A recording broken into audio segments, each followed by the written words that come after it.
Hello students हमारा topic चल रहा था अकाउंटिंग प्रिंसिपल्स, जिसमें हमने 6 प्रिंसिपल्स प्रीवियस लेक्चर में डिस्कस किए थे। तो आज हम करते हैं next principle number 7, cost concept और हिस्टोरिकल कॉस्ट कॉन्सेप्ट।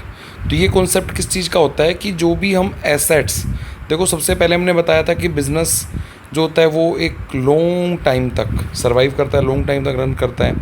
तो उसमें हम जो भी हमारी एसेट्स होती हैं उन एसेट्स को उनकी ओरिजिनल कॉस्ट या हिस्टोरिकल कॉस्ट पे ही शो करते हैं, कभी भी उसको कंपेयर नहीं करते मार्केट वैल्यू से। According to this concept an assets is ordinarily recorded in books of accounts at price at which it was acquired, जिस प्राइस पे हमने उसको एक्वायर्ड किया था। This cost becomes the basis of all subsequent accounting for the assets, और वही cost हम use करेंगे उसके लिए कोई भी अकाउंटिंग एसेट्स की हमें करनी है। तो since the acquisition cost relates to the past, चाहे वो पास्ट से रिलेट हो, it is refer to an historical cost, इसलिए उसको हम हिस्टोरिकल कॉस्ट भी कहते हैं। This cost is the basis for valuation of the assets in the financial statement. For example, अगर एक बिजनेस ने बिल्डिंग परचेज की है 20 लाख रुपए की, it would be recorded in books at this figure. तो वो अपनी जो बुक्स हैं उसमें भी क्या शो करेगा, उसकी फिगर 20 लाख ही शो करेगा। Subsequent increase and decrease in market value of building would not be recorded in books of account. और चाहे अभी ये मार्केट में उसकी वैल्यू 20 लाख से 10 लाख रह जाए या उससे ज़्यादा हो जाए तो उसे वो रिकॉर्ड नहीं करेंगे। If 2 years later the market value of the building shoots up ₹60 lakh, the increase value will not be ordinarily recorded in the books of account. भले ही चाहे 2 साल के बाद, मान लो सपोज करो 2 साल के बाद उस बिल्डिंग की वैल्यू होगी 60 लाख, लेकिन हम अपनी बुक्स ऑफ अकाउंट में उसकी वही फिगर नोट करेंगे जिस पे हमने उसको एक्वायर्ड किया था, according to the concept of cost concept या historical cost concept. However the cost concept and historical cost concept does not mean that assets will be continuously shown at their acquisition price for a long as business entity owns them.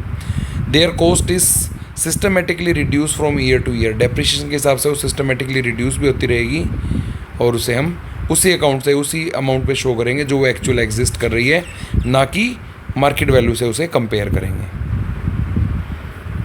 Number 8, dual aspect concept. According to this concept, every business transaction is recorded as having a dual aspect. सभी transaction को हम dual aspect पे record करते हैं। आपने chapter भी पढ़ा है double entry system. In other words, every transaction affects at least 2 accounts. If one account is debited, any other account must be credited. The system of recording transaction basis on the principle is called as double entry system. It is because all of the concept that the 2 sides of balance sheet are always equal. क्यों होता है? क्योंकि जो हमारी balance sheet होती है उसकी दोनों साइड कैसी होती हैं, इक्वल होती हैं। And the following accounting equation will be always hold good at any point time. Assets are equal to liability plus capital, और capital equal to assets minus liability. Whenever a transaction is recorded, it has been recorded in a 2 or more accounts to balance the equation. If a transaction affects increase or decrease the one side of equation, it will also affect increase and decrease on the other side. मतलब main है कि कोई भी transaction आप करोगे उसके बाद जो हमारी दोनों साइड हैं वो हमेशा ही क्या रहेंगी, इक्वल रहेंगी। नंबर 9, रेवेन्यू रिकॉग्निशन और realisation concept. Revenue means the amount which is added to the capital as a result of business operations. Revenue basically होता क्या है कि जो हमारी इनकम, जो भी इनकम हम कैपिटल में ऐड कर रहे हैं, प्रॉफिट कैपिटल में ऐड कर रहे हैं, वो हमारी रेवेन्यू होती है। Revenue is earn by sale of goods. Revenue किससे अर्न कर रहे हैं हम? सेल ऑफ गुड्स, गुड्स को बेचकर या फिर सर्विस प्रोवाइड करके।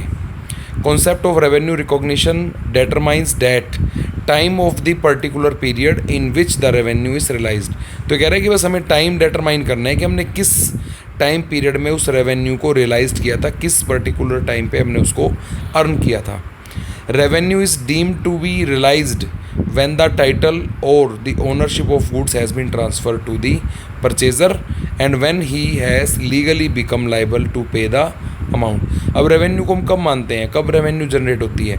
रेवेन्यू हम जनरेट कर देते हैं जिस दिन भी हम हमारी गुड्स की ओनरशिप किसी दूसरे पर्सन को, परचेज़र को ट्रांसफ़र कर देते हैं और जो उसका नेक्स्ट ओनर बन जाता है उसी के बाद वो लीगली लायबल होता है कि उसे वो पैसे देने हैं,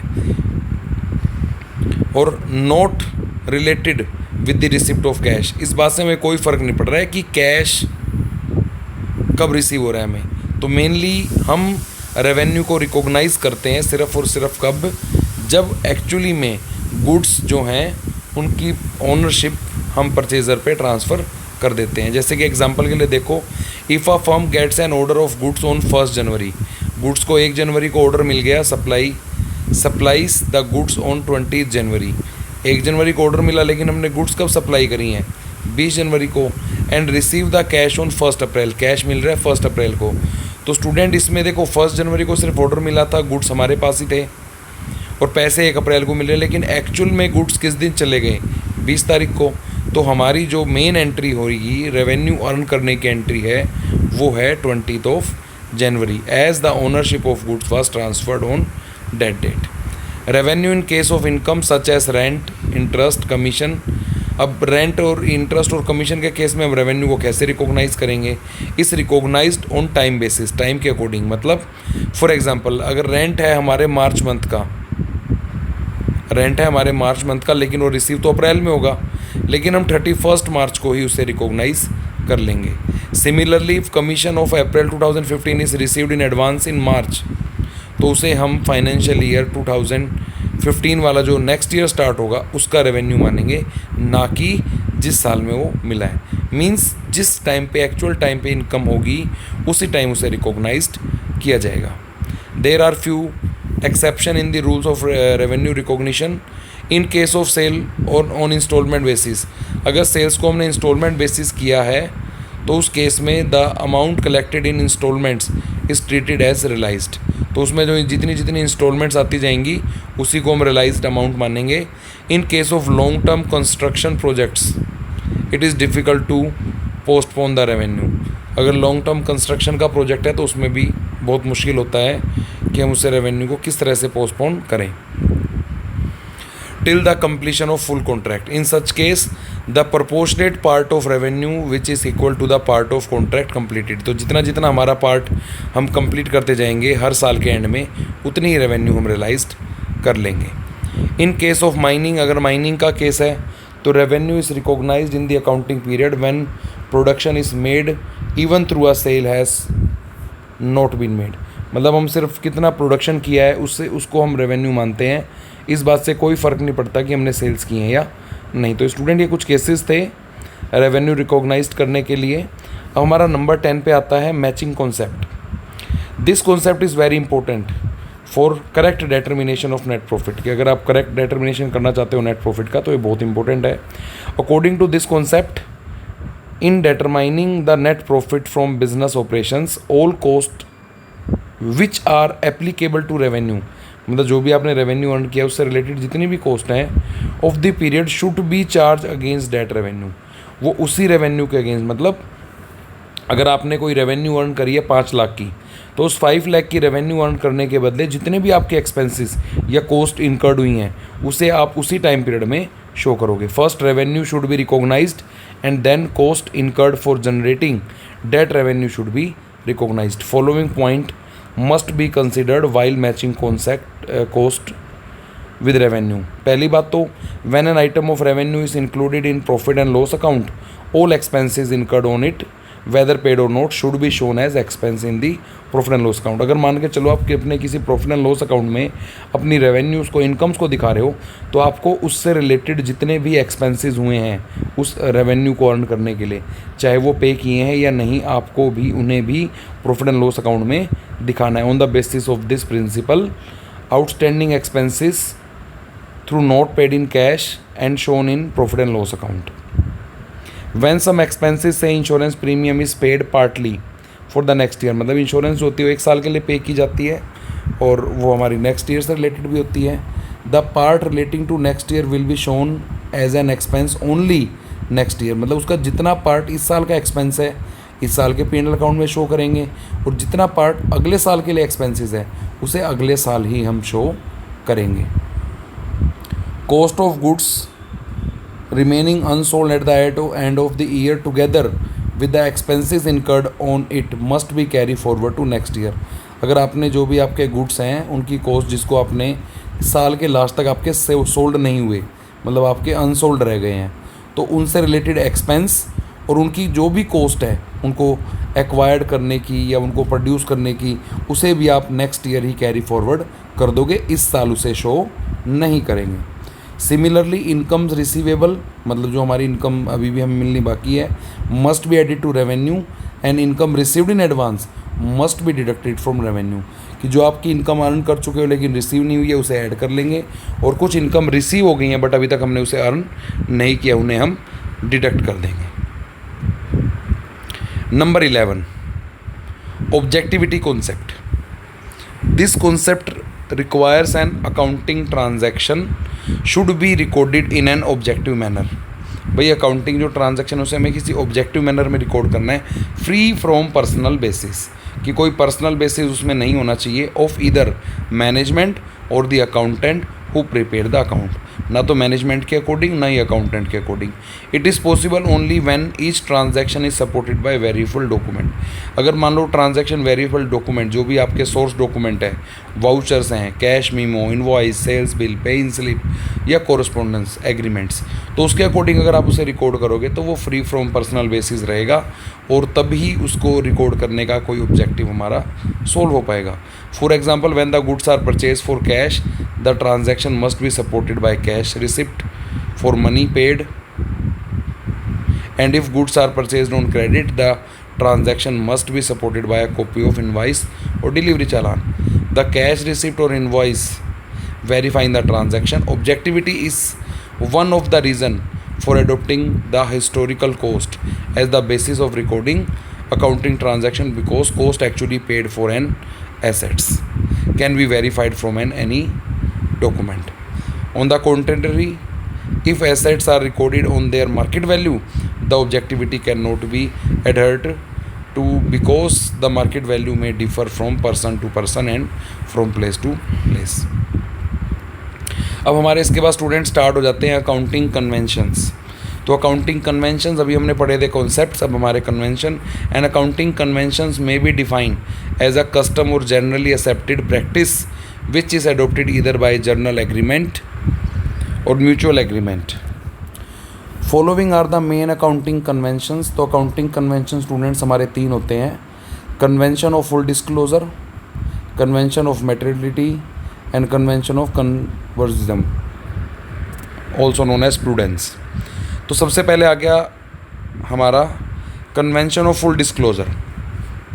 The convention requires that all significant information relating to economic affairs of enterprise should be completely disclosed। मतलब कंपनी को सभी अपने जितने भी मैटर्स हैं उसके इकोनॉमिक मैटर्स हैं उन्हें कंप्लीट डिस्क्लोज करना है, कुछ भी हाइड नहीं करना है।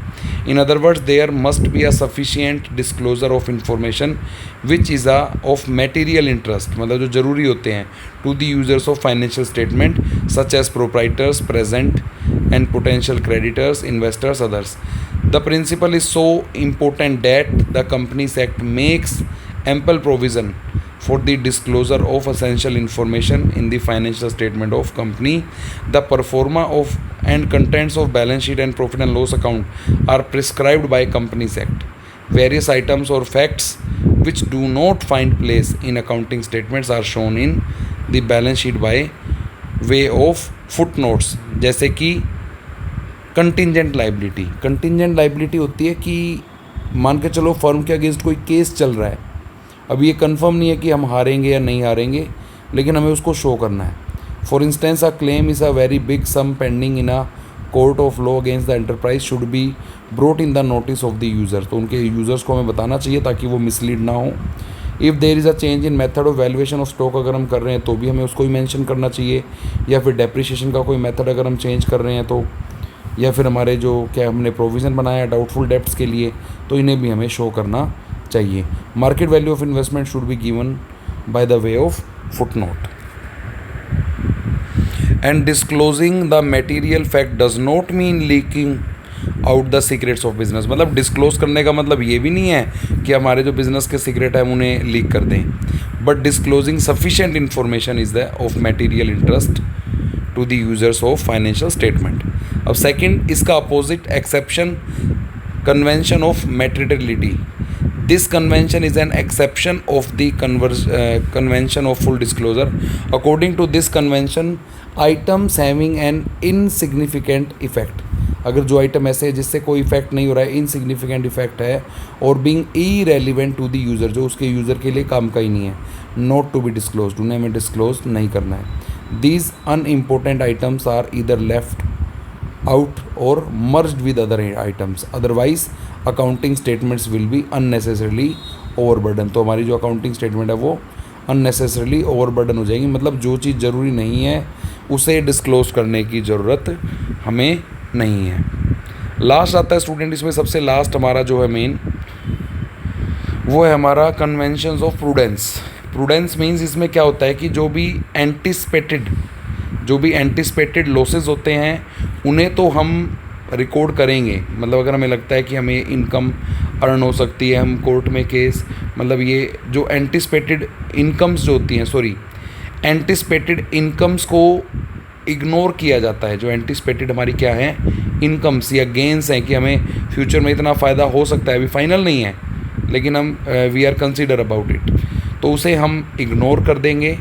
But all the anticipated expenses और लॉसेस शुड बी रिकॉग्नाइज्ड और recorded. According to this convention, all the anticipated losses should be recorded in books of account, while all anticipated or unrealized gains should be ignored. तो इसमें mainly यही है कि जैसे कि मान के चलो हमें किसी लाइबिलिटी पे लगता है कि कोई लाइबिलिटी हमारी अराइज हो सकती है, उसे हम शो कर देते हैं, लेकिन कोई एसेट्स या कोई हमें फ़ायदा होने वाला है अगर सपोज करो, तो उसे हम इग्नोर कर देते हैं. जैसे कि कुछ एग्जांपल्स दे रखे हैं. Closing stock is valued at the cost price, जो उसको हम कॉस्ट प्राइस और रियलाइजेबल वैल्यू में से जो भी कम होती है, मतलब हमारी वैल्यू और उसकी मार्केट वैल्यू में से जो भी वैल्यू कम होती है उससे उस कम वैल्यू पे ही शो करते हैं. प्रोविज़न हम टाइम टू टाइम क्रिएट करते रहते हैं, और ये तो भी कंफर्म नहीं है कि हमारे एक्चुअल बैड डेब्ट्स कितने होंगे, लेकिन फिर भी हम प्रोविज़न क्रिएट करते रहते हैं, ये भी एंटिसिपेशन ही है. जॉइंट लाइफ पॉलिसी जो है उसको हम सरेंडर वैल्यू से शो करते हैं, ना कि अमाउंट पेड से. Provision for pending law suit against the firm, मतलब हमने जो भी पेंडिंग लॉ, अगर हमारे पास कोई केस चल रहा है लॉ में, तो उसको भी हम पहले से उससे रिलेटेड भी प्रोविज़न क्रिएट करके रखते हैं. तो स्टूडेंट्स, ये था हमारा chapter accounting principles. Thank you, have a nice day.